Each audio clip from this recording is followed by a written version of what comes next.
The geothermal development company GDC, which was set up 2 years ago, has already procured 2 geothermal drilling rigs to enable it to exploit the resource.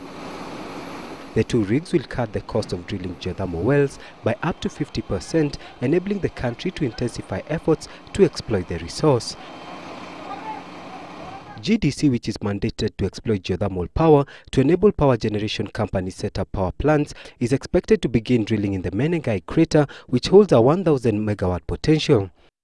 The government was able to finance the procurement of these 2 rigs. These rigs will start drilling in Menengai. That will be the first field in which we are going to do the drilling starting next week. Unlike in the past where various wellheads had to be drilled before power plants could be set up, GDC intends to utilize the wellhead generation technology to enable immediate exploitation of power. This new technology will enable Kenyan investors to set up their own power plants at lower cost, hence opening up the power generation industry to wider investment opportunities.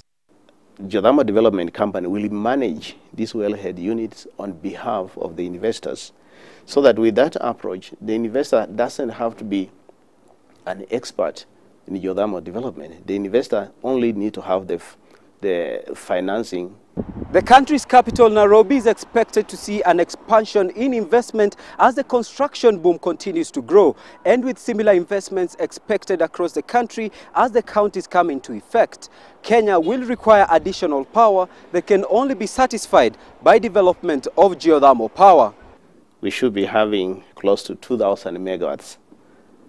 And our plan for example, for Menengai is that by 2014, 2015, that we should be having the first 400 megawatts online.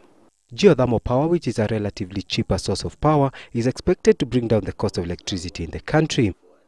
Henry Gedaiga, Citizen Business.